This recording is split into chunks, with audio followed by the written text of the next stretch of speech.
Welcome to all of the student in economics classes.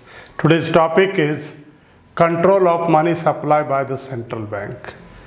Reserve repo rate.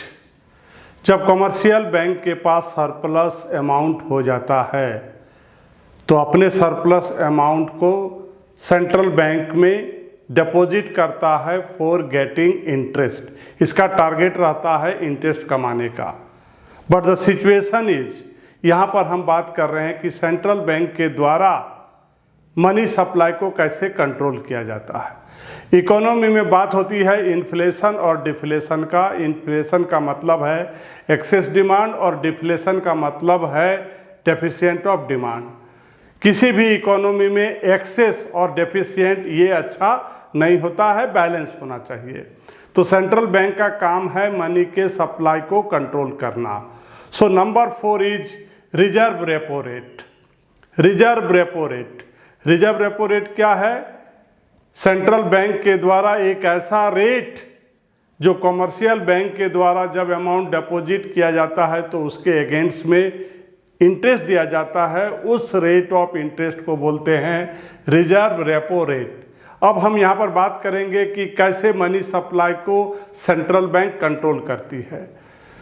Reserve repo rate को एक बार increase करेगी, दूसरे बार decrease करेगी, और कब क्या होता है आप यहाँ पर देख सकते हैं।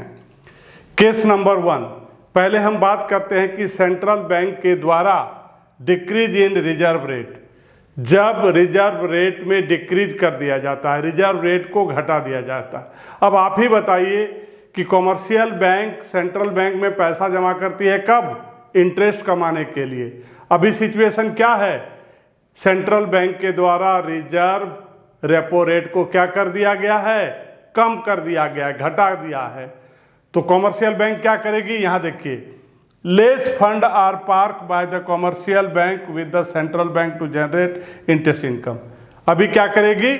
कम पैसा सेंट्रल बैंक में डिपॉजिट करेगी, क्योंकि सेंट्रल बैंक के द्वारा क्या कर दिया गया है? रिजर्व रेपो रेट को डिक्रीज कर दिया गया है। तो कमर्शियल बैंक सेंट्रल बैंक में क्या करेगी? लेस, कम फंड डिपॉजिट करेगी। अगर कमर्शियल बैंक सेंट्रल बैंक में कम डिपॉजिट करेगी तो क्या होगा? More fund are use as CRR fund with central bank for creation of credit. तो क्या होगा? कमर्शियल बैंक के पास फंड ज़्यादा होगा, और जब ज़्यादा फंड होगा तो लोगों को क्या करेगी? लोन देगी। उसके पास सरप्लस मनी है, कमर्शियल बैंक में ज़्यादा डिपॉजिट है, ज़्यादा फंड है, तो जितना ज़्यादा डिपॉजिट होगा उतना क्रेडिट क्रिएशन होगा। क्रेडिट क्रिएशन कैसे होता है? जब कमर्शियल बैंक पब्लिक को, फर्म को, ऑर्गेनाइजेशन को क्या करती है? लोन देती है। तो इसके पास फंड ज़्यादा है, निश्चित रूप से वो लोन देगी। लोन देगी तो क्या होगा? क्रेडिट क्रिएशन क्या होगा? ज़्यादा होगा। कहाँ? कमर्शियल बैंक में।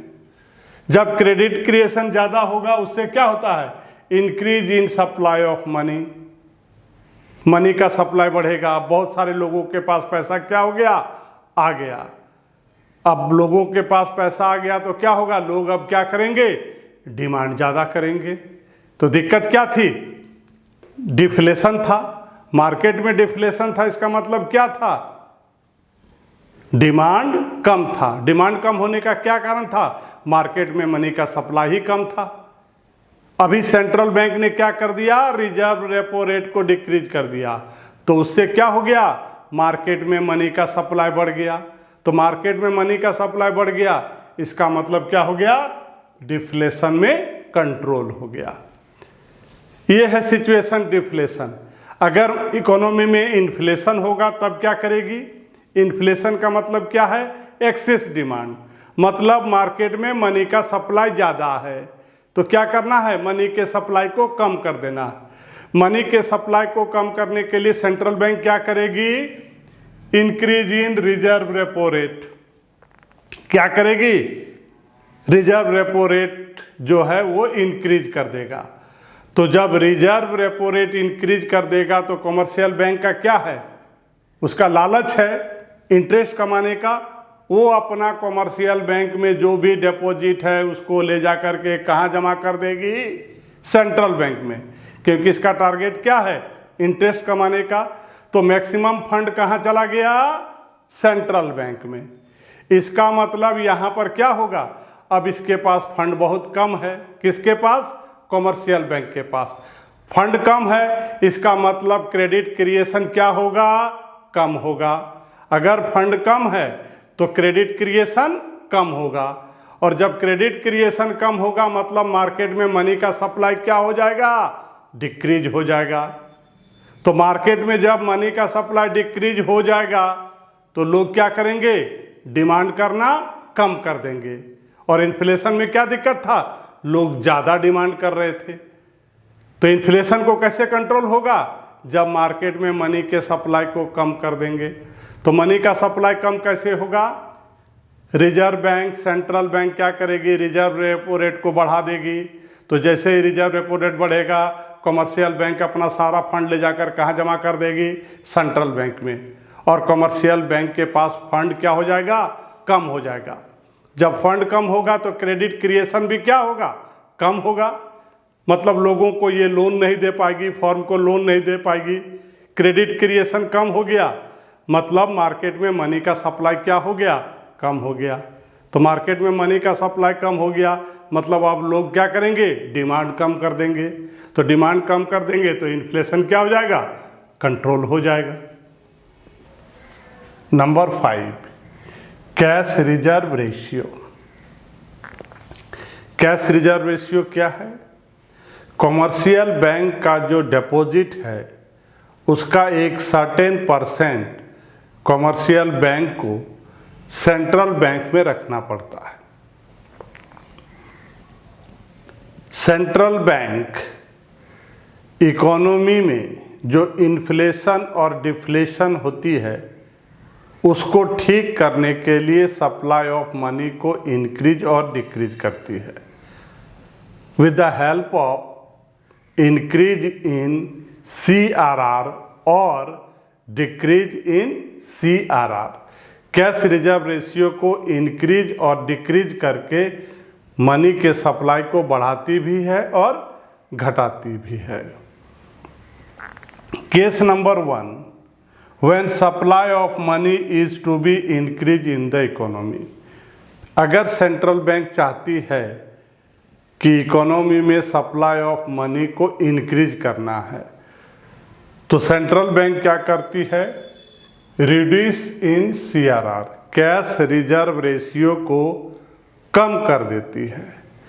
तो जब कैश रिजर्व रेशियो को कम करती है इसका मतलब हुआ कि कॉमर्शियल बैंक के द्वारा सेंट्रल बैंक में जो पैसा रखा जाएगा एज ए CRR वो कम होगा। दैट मीन्स ज़्यादा अमाउंट बैंक के पास होगा, और उसके पास अगर ज़्यादा अमाउंट होगा तो वो बिजनेसमैन को, इंडिविजुअल को, फर्म को क्या करेगी? लोन देगी। लोन देने से क्या होगा? क्रेडिट क्रिएशन इंक्रीज करेगा। क्रेडिट क्रिएशन अगर इंक्रीज करता है दैट मीन्स मार्केट में मनी का सप्लाई क्या होता है? बढ़ जाता है। और मार्केट में जब मनी का सप्लाई बढ़ जाएगा तो प्रॉब्लम यहाँ पर क्या था? डिफ्लेशन का था। तो वो डिफ्लेशन क्या हो जाता है? कंट्रोल हो जाता है। तो केस नंबर 1 में क्या था? सेंट्रल बैंक इकोनॉमी में मनी सप्लाई को इंक्रीज करना चाहती थी। तो जब इंक्रीज करना चाहती थी तो उसने क्या किया? CRR का जो परसेंटेज है, जो रेट है, उसको क्या कर दिया? डिक्रीज कर दिया। Reduce in CRR। जब डिक्रीज कर दिया इसका मतलब कॉमर्शियल बैंक को कम पैसा रखना पड़ेगा। कहाँ? सेंट्रल बैंक में। ज़्यादा पैसा वो लोन में लगा सकती है। मनी का क्रिएशन ज़्यादा होगा मतलब मनी का सप्लाई ज़्यादा होगा, और जब मनी का सप्लाई किसी इकोनॉमी में ज़्यादा होगा तो डिफ्लेशन क्या हो जाएगा? कंट्रोल हो जाएगा।